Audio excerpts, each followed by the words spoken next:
First and foremost, let me extend to all of our viewers and listeners a good Rosh Chodesh. Tonight in Yerushalayim, we already started Rosh Chodesh Adar. And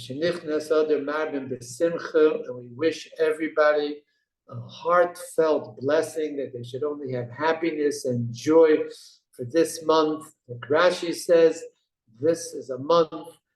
It extends into Nisan, including Pesach, of Nisan and Nifloyas, and Bez Hashem Yisbarach. Everybody should have all the Yeshuas, all the salvations, and all the great fortune that each person needs. The title of the Shiur is, Are the Generations Ascending or Descending? The point of departure for this title will be the Gemara in Yuma. The Gemara in Yuma on Daf Chof Tes tells us the following. We know that the chapter Chof Beis in Tilim, the 22nd chapter in Tilim that starts Lam Natseach, Ala Yeles HaShachar, this was said for the conductor, Ala Yeles HaShachar Mizmor LeDavid, upon the strengthening power of the day's dawn. This is an introduction, and afterwards it says, Keli, Keli, Loma Zaftani Rochak Mishuot Divrei Shagosim, my God, for what purpose have you forsaken me? And the words of my cry that I cried to you are far, far from my salvation.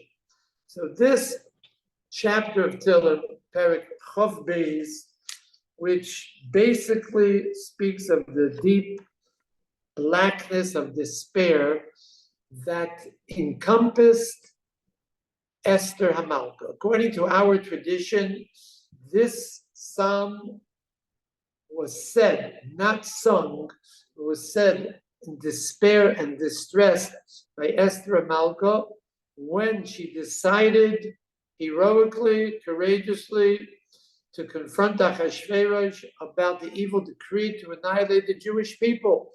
Although she had not been called into the royal court for 30 days, and anybody who was not called in the royal court will be sentenced to death, nevertheless, she overcame her natural tendencies to live and decided to self-sacrifice her life in order to save the Jewish people. We would have thought that immediately she would be rewarded with tremendous siyata d'shmaya. But on the contrary, what happened was, according to the Chazal, according to our sages, something phenomenal in a negative way. As soon as she passed the idols in the hallway to the main room, to the throne room of Achashverosh, her Ruach HaKodesh disappeared. And she was a lonely, isolated, fearful individual. And thus, our tradition tells us that she recited this psalm. Keli, Keli, Loma Zaftoni, Rochak Mishuosi, Divrei Shagosi, Rebbeinu Shalom, at this crucial time, not for me personally, but for the Jewish people. So the Ruach HaKodesh, the Holy Spirit, the divine Spirit should depart from me, and I should feel total crushing loneliness in such an important mission for the salvation of Klal Yisrael. So this is what Esther recited. But the Gemara is interested in something else. Why, in the introduction to this psalm, we refer to Esther as Ayeles HaShachar, the morning star? Why is Esther compared to the dawn, which symbolizes the morning star? That's the Gemara's question. So the Gemara answers, Mas Shachal Soif Kol Halaylo, Af Estel Soif Kol HaNisim. It comes to inform us that just as the dawn is the end of the entire night, so is the story of Esther the end of all miracles. So the Maharsha understood this Gemara to be very difficult, almost esoteric. The Gemara compares the times of Esther and ipso facto Mordechai to the dawn. Ma Shachar, Seif Kol Halaylo, it's the end of the night. The dark, grisly night is about to totally disappear. And now the dawn, with its daybreak and the sunshine and the magic of the sunshine will warm. The entire world is about to appear. So this is compared to a historical epoch of Seif Kol HaNisim, the end of all revealed miracles. So the Maharsha says the opposite should be true. If this historically, says the Maharsha, is an epoch of the end of revealed miracles, no longer will the majesty and the glory of HaKadosh Baruch Hu manifest itself in the world in terms of great miracles, where the entire rules and regulations of the cosmic universe are suspended. For example, Kriyas Yamsuf, we're all familiar with. The waters split, and there was dry land for the Jewish people, and other miracles like the Mon Min HaShamayim. It was the bracha that the Jewish people recited in the Midbar was Amoitzi Lechem Min HaShamayim. They had bread from heaven, just like we have rain from heaven. So likewise, there's sustenance rained down from heaven. These were revealed miracles that saved the Jewish people. And we also had the great miracles insofar as other episodes are concerned, either for individual or for the community. So now the Chazal tell us that the times of Esther is Seif Kol HaNisim. Kadosh Baruch Hu's name does not appear in Megillas Esther. It's a time of Hester upon him. It's the beginning of the end of the period of prophecy, and even the prophecy that Mordechai might have had was very myopic. It was not clear. He was not instructed what to do. He was left on his own volition and his own incentive, and he had to make a plan in order to save the Jewish people. It was not a designed plan that HaKadosh Baruch Hu informed him. So this is the period of Seif Kol HaNisim.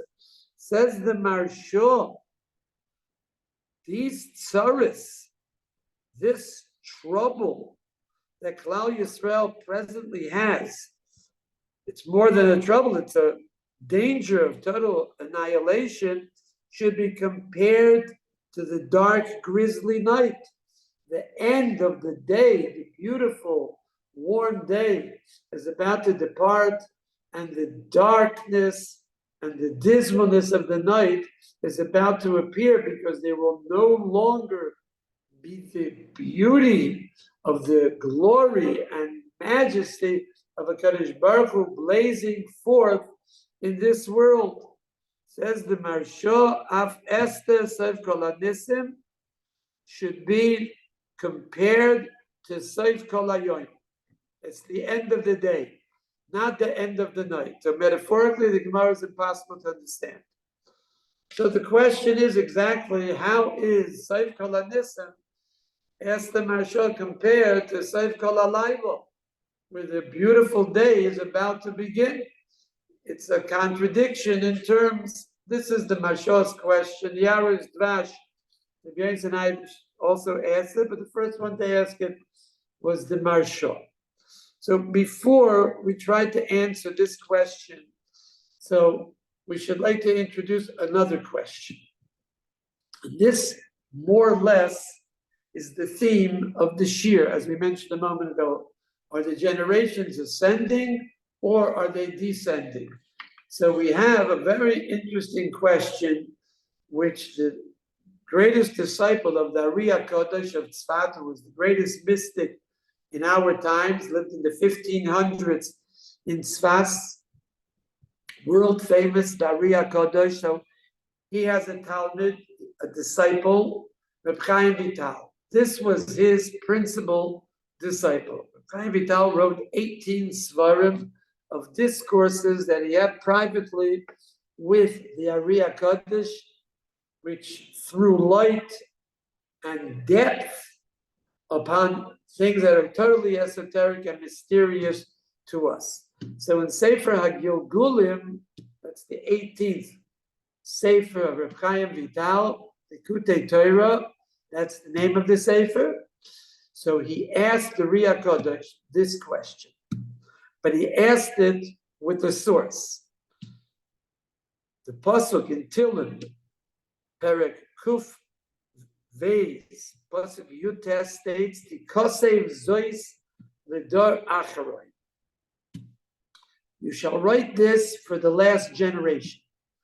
This, the Chazal tell us, is the final generation before Achris Hayomim, before the Messianic age, the eschatological age will manifest itself. It's the last generation, Dar Acharoi.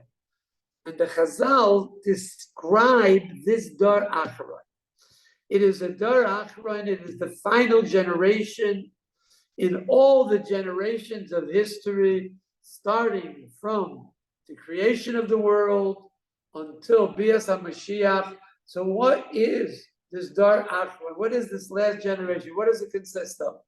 So the Chazal portray a dismal picture. For sure, there will not be Koyanim B'Avodah. We will not see outstanding role models of Koyanim in the winter time, barefoot, offering sacrifices for Klal Yisrael. We will not have Gedolei Yisrael. Of course, we'll have a few, but not many Gedolei Yisrael. The Gedolei Yisrael will also be in a descending order. We will not have tzaddikim b'tzidkasim. Of course, there'll remain a few tzaddikim, but we won't have the great tzaddikim of previous generations. And there will not be chasidim b'chasidusam. In other words, the portrait that we have of the Chazal is a depressing, dismal portrait. If we were to ask ourselves the question, are we living in Dar Acharoi according to the description of Chazal? Of course, the answer is in the affirmative. When I personally was a youngster, so I had many Gedolei Yisrael. I used to walk the streets of Geula, many Sharim. So we saw Reb Elyashiv, Reb Chaim Shmulevitz, Reb Moshe Chevroini, Reb Chatzkel Sarner, and all the Gedolim, the Tzitz Eliezer, Poiskim, everyone knew Shas, everyone knew Dalet Chelkei Shulchan Aruch. Everybody lived very modestly, almost ascetically. Everybody was full of compassion, and they had a passion for the compassion to help everybody out. You could speak to Rabbi Yashiv in the middle of the street, he would answer you. Many Gedolim, Reb Shlomo Zalman Auerbach, just to name a few, great Gedolim, Olam in Bnei Brak. You could go into the Stipler anytime you wanted. Rav Shachar, Shmuel Rozovsky, all the great Rosh Yeshivas of Baruch Rosenberg, of Slobodka, all the great Poskim of Nissen Karelitz in America. We had the great Moshe Feinstein, Baron Cutler, Schneer Cutler, many Rosh Yeshivas of Tevadas, Rabbi Brozovsky, etc. Today, as far as Gedolei Yisrael concerned in Eretz Yisrael, so we have one or two. The Gadol B'Yisrael today in Eretz Yisrael, accepted by most people, if not all, is Rav Gershon Edelstein. He's 100 years old, Rosh Yeshiva of Panovich, and he says Shiurim every day, walks straight, deals with every issue of Klal Yisrael. Reb Chaim Kanievsky is not here, other Gedolim also are not here. So we see, without speaking too long about this subject, because for me personally it is quite dismal. We just don't have that level of Gedolei Yisrael in our generation. So it looks like the positive of the negative is this is the Dar Acharoi. And very shortly we will be Zeicha to the eschatological age of Melech HaMashiach, and everything will just be a world of pleasure. It'll be a world of paradise. There'll be no worries. will be able to have such great wisdom that we'll be able to see HaKadosh Baruch Hu everywhere, and we reach the purpose of the entire creation, which is Achrus Hayomim Bias HaMashiach. This is the divine plan, and this is His design. So we're not holding too far from it. We're holding very close. However, the question that was posed to the Ari HaKadosh is, why should that last generation merit Bias HaMashiach, where other generations, much greater generations of Tanoim, generations of Amoraim, of Rishonim, of Goinim,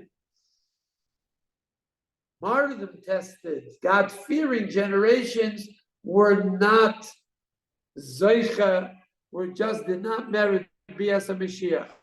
And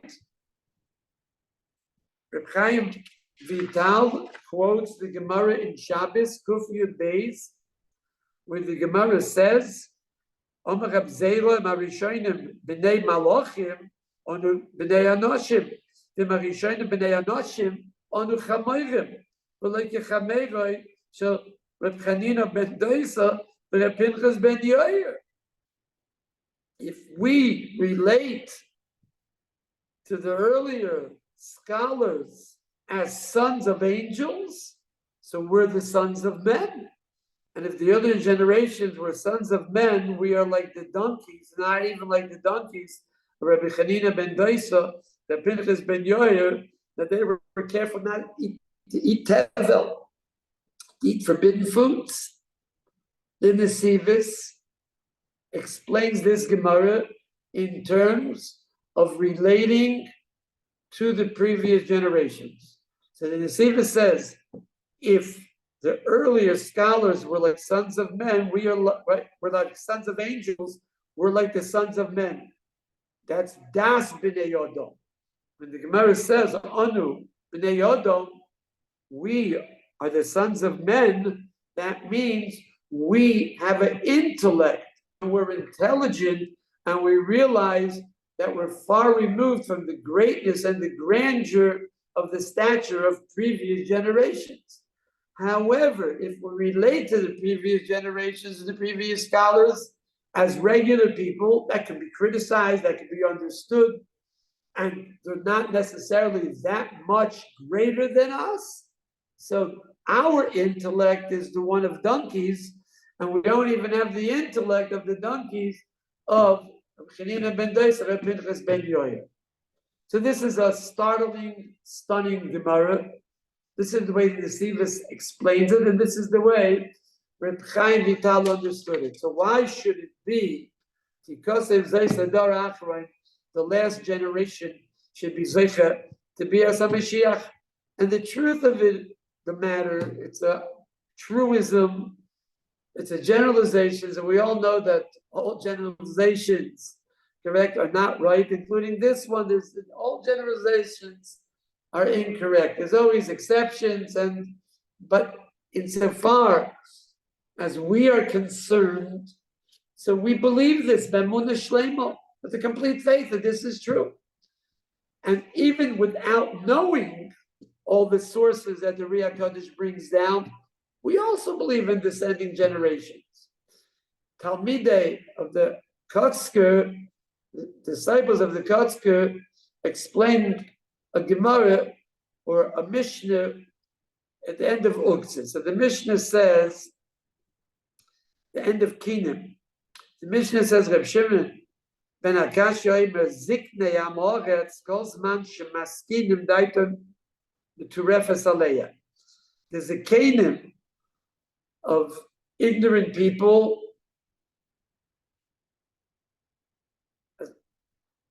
as they undertake a process of aging, so their intellect betrays them. They lose the faculties of their intellect.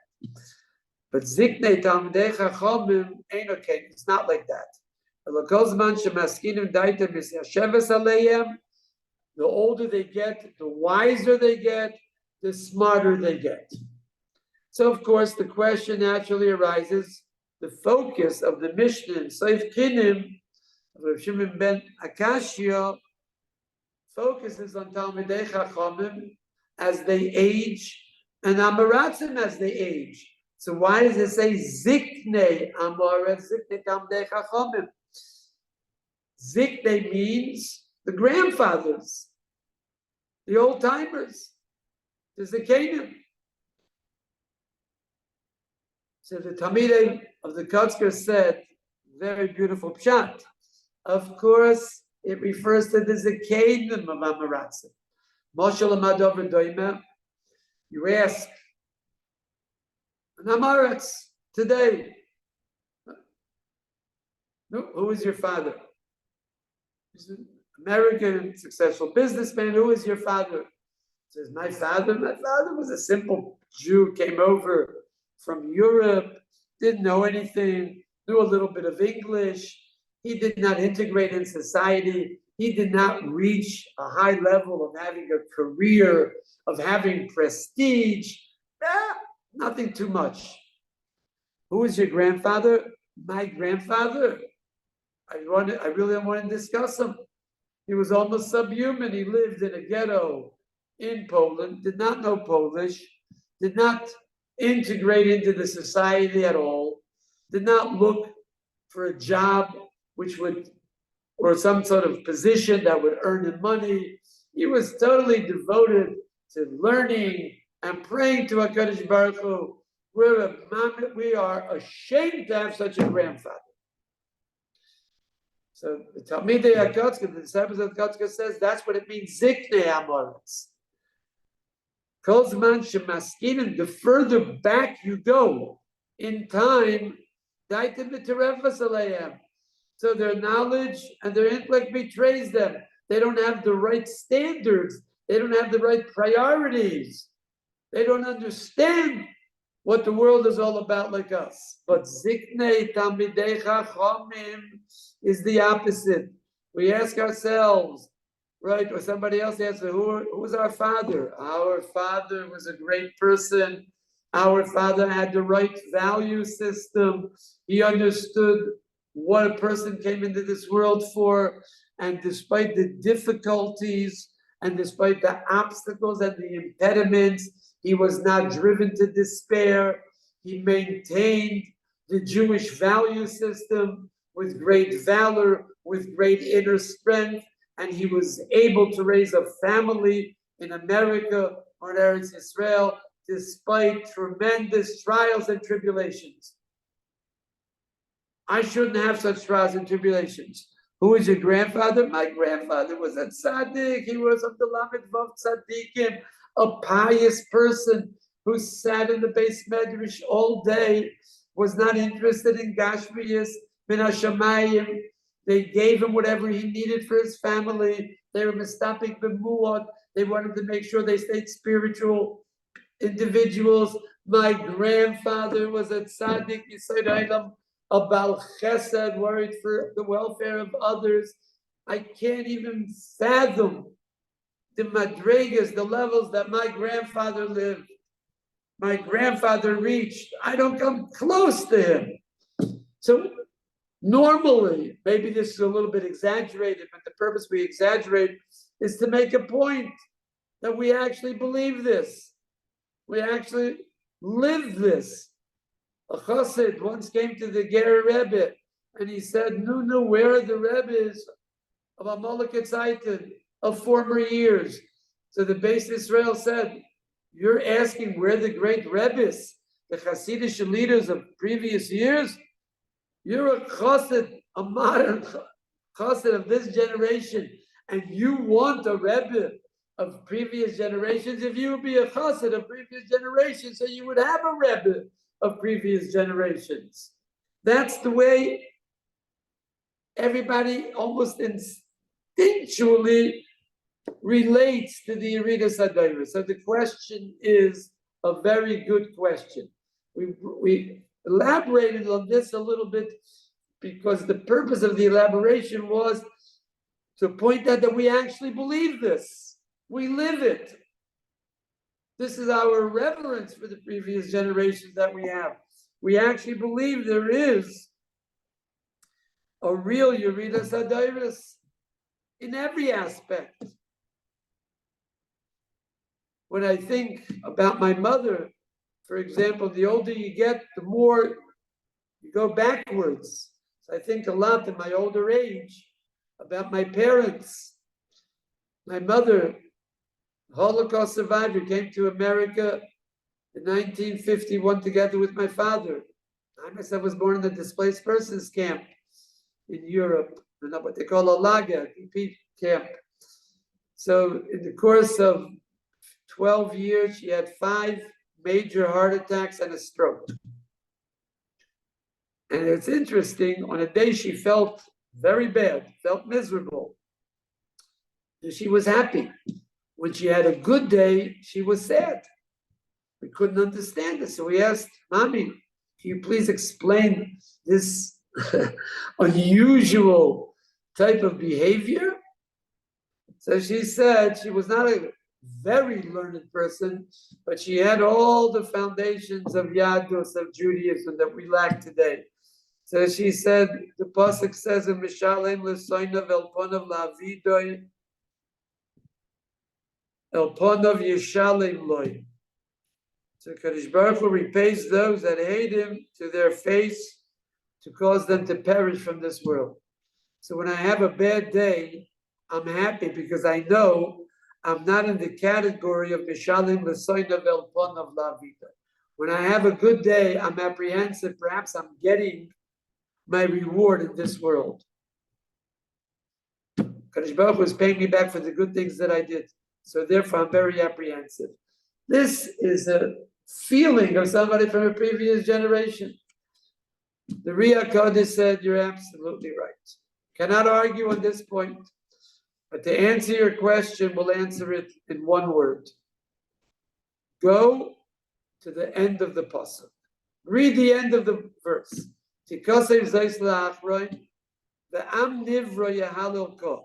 What does that mean? A nation that creates, a nation that is created, right? That is Yahalokah, that calls out, that proclaims the praises of a Kadosh Baruch Hu. So we don't know what it means. So the Chazal tell us, and the Ria Kodesh brought down the Chazal, Am Nivra Yahalokah. So the Chazal in Mizmor Kuf Chof in Medrash Tillim asked the logical question: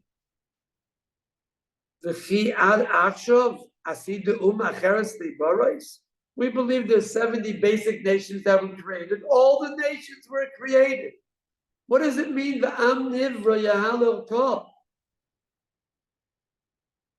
All the nations were created. All these new nations are basic offshoots, branches of 70 basic nations. So the Chazal tell us something unbelievable. It's a generation that creates itself. And a generation that creates itself, that's the generation that proclaims the praises of the Kadosh Baruch Hu. One of the examples is Doiroi Shel Mordechai V'Esther. Shenivru, they created themselves, Keberia Chadosha, like a new nation, like a new individual, and a new collective. So Reb Chaim Vital explained to us what the answer of the Ria Kodesh is. Insofar as the Alma Ha'izgalio, the revealed world, is concerned. So there is a Yerida Sadiris, the generations are descending.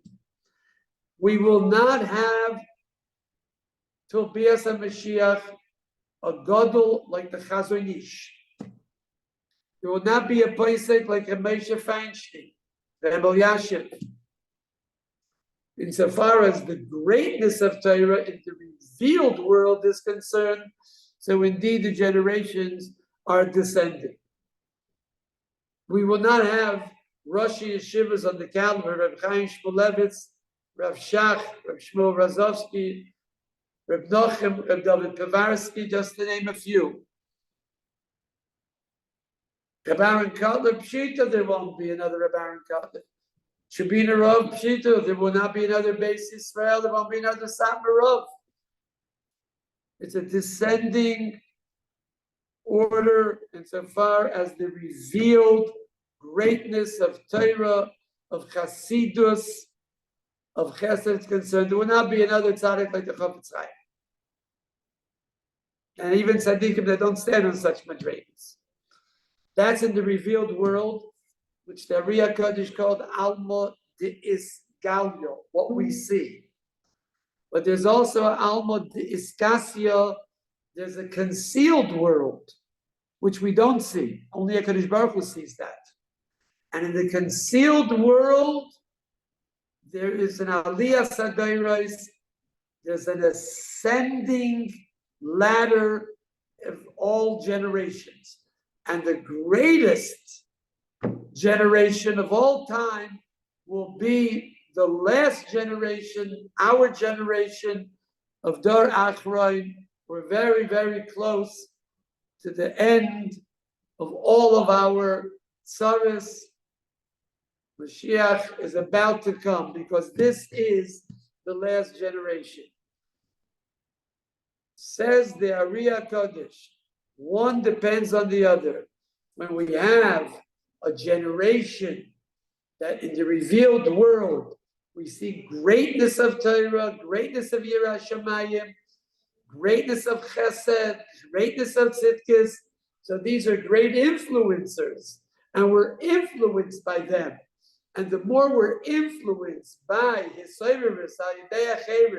by motivation and inspiration through influence, even the Greeks knew the principle of osmosis, we are impacted by these great influences. So, in Pnimius, in the inner world of every Jew, so it has not reached its apex. In other words, we cannot reach the greatness of the inner world of the Alma, the Iskasio, the concealed world of Liber Rachmana Boy, that HaKadosh Baruch Hu wants the heart, the sincerity, the Pnimius, the depth of the inner world, the depth of our soul to serve Him, as long as there's great influencers that impact us. What does HaKadosh Baruch Hu want? Self-motivation, self-inspiration, what the Chazal themselves call, and the Zohar refers to Sarusa de Lesato, inspiration from below, from ourselves. We generate this inspiration. So there'll be no one to influence us. We need one or two manhigim, otherwise we'll be totally lost. But there will not be the great expanse of Gedolei Yisrael, that they are great influencers and they exert a great influence, and there will not be the worst possible midah, which is imitation. If we're influenced by others, even though we might perform the mitzvahs, the ma'asim tovim, but there's an aspect of imitation. Mitzvahs anoshim alumada, it's done by rote, it's done compulsively, and this is what HaKadosh Baruch Hu detests the most. So therefore, the Alma, the Iskasya, this will be the greatest of all generations. To go back to the point of departure, so we now understand an answer to the Gemara. Marsha asked a very good question. The Marsha says that metaphorically the Gemara is erroneous, because if Esther is safe, Kol HaNisim, there won't be any great, miraculous wonders that HaKadosh Baruch Hu will manifest. So that is similar, it's analogous to the end of the day, because now we have the dark night that's about to encompass us. Historical period of no nisim, absence of great miracles. There's no grandeur that the HaKadosh Baruch Hu will manifest. So that's similar to the darkness of the night. No, the opposite is true. When we don't have revealed miracles, so the Balei Kabbalah, also Rabbi Yonis and Ivashitz, told us a new fundamental in Jewish thinking. This is basically what the Ariya Kodesh wanted to tell us. When there are no more revealed miracles, Siman Tov Yisrael, it's a good sign for the Jewish people, because they don't need miracles in the revealed sense, because they've reached maturity and they can, so to speak, bring about their own salvation with their own self-motivation and their self-inspiration. And then HaKadosh Baruch Hu will give them the ability, once they have that deep willpower, so they have the ability within the regular context of the causal nexus of which HaKadosh Baruch Hu desires things should take place. If there are revealed miracles, so that's a Siman Rali Yisrael. Klal Yisrael has not come to its maturity, has not come to its watershed event in Jewish history. The times of Mordechai, the Esther, was a change, a total change insofar as Klal Yisrael is concerned. There will be no more revealed miracles. Klal Yisrael now, through the Esther and Mordechai, they themselves will have to devise a plan, and they'll have to pray and undertake tzaimis in order to save Klal Yisrael. The klal that we learn from here, the general rule that we learn from here, that through tefillah, through prayer, and through a strategy, a plan to save Klal Yisrael with the Sirus Nefesh, so this will be the order of the day, and HaKadosh Baruch Hu will bring about success. Klal Yisrael reached, in the times of Mordechai and Esther, a historical period of Soif Kol HaNisim. And if it's the end of revealed miracles, so we infer Klal Yisrael does not need the miracles, and therefore Klal Yisrael has reached maturity. So this is the dawn of a new generation. This is the dawn of a mature generation. This is a generation that will create themselves, like Chazal said, each one became a Beria Chadosha. And Esther is the paradigmatic example of this. But before we go further, we should just bring down the mashal of the Yaro's Dvash. During the nighttime, we have to light a candle in order to drive out the darkness. But when it comes the morning, we extinguish the candle. We don't need the candle. In the morning of Klal Yisrael, we extinguish the candle of miracles and wonders. In the times of Mordechai and Esther, we see that Esther is a paradigmatic example. When Mordechai confronts her, so Esther at this time lacks the courage. She's weak. She does not want to enter the chambers of Achashverosh with self-sacrifice to save Klal Yisrael. But Mordechai tells her that it could be for this reason that you came to be the queen. Do not imagine you will escape in the royal palace if all the Jews are annihilated. You remain silent at this time. Relief and salvation will arise for the Jews from somewhere else. But Min HaShamayim, this is your prerogative, this is your mission, and this is what you have to do. So all of a sudden, Esther, if our own self-image is concerned, felt powerless. But in this Rega Shalemis, at this moment of truth, this time, it was a time of Mordechai administering to her a tremendous test, tribulations. So she rises to the full height and reveals in essence, like the Chazal say, Vatilbash, Esther Malchus, that she is a real queen. At this time, by the fateful showdown between Mordechai and Esther, so what was the dilemma of Esther? Apathy versus empathy. Selfishness versus selflessness.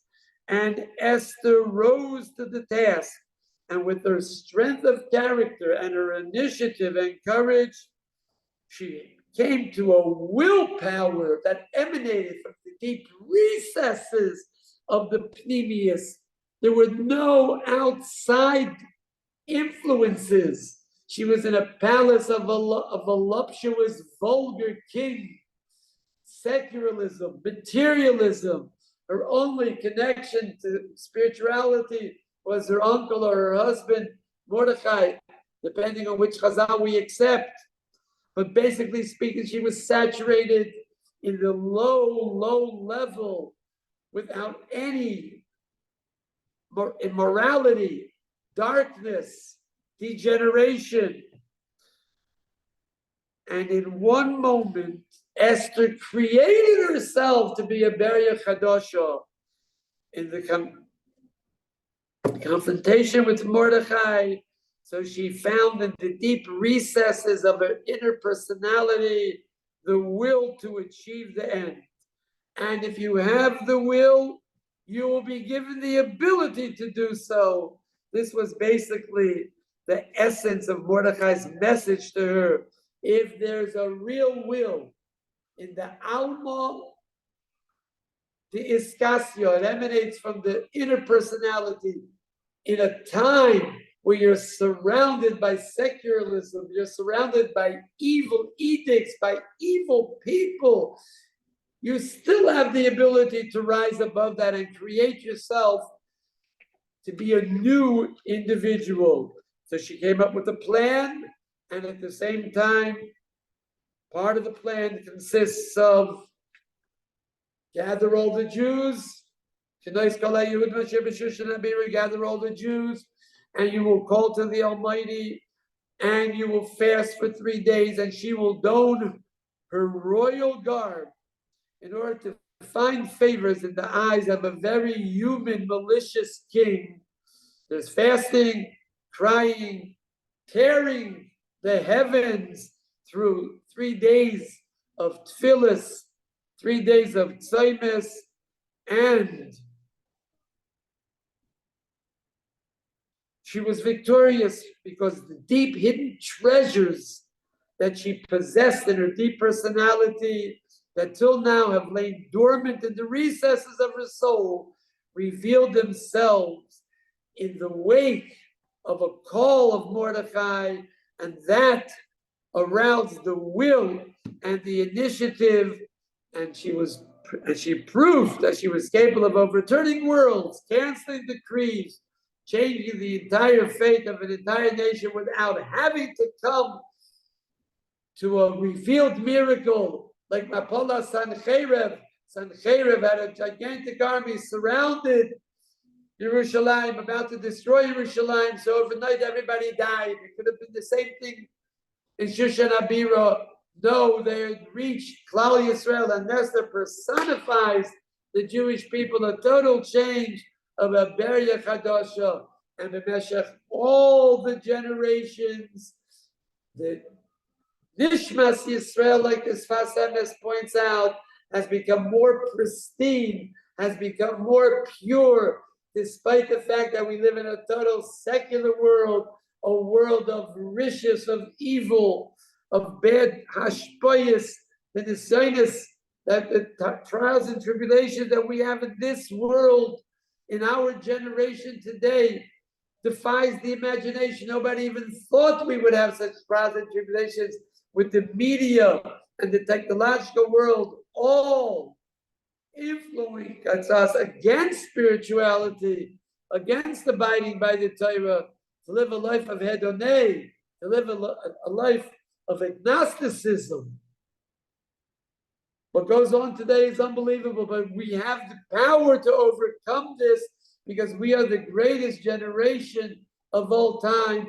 This is the Dor Achron. So this is not only the dawn of Knesset Yisrael in the historic sense that the bright morning is about to appear, but here Klal Yisrael has reached its maturity. It's the bright sun of midday, and B'Nissen Nigalu Avaseinu B'Nissen Nigoyel Nissen. is also part of the Yemei Nisim. It's in conjunction with Odar, and soon Otot will welcome Melech HaMashiach and will reach the very purpose of the entire creation and the entire suffering that the Jewish people suffered will come to a culmination. The Bias HaMashiach B'Karov Omein.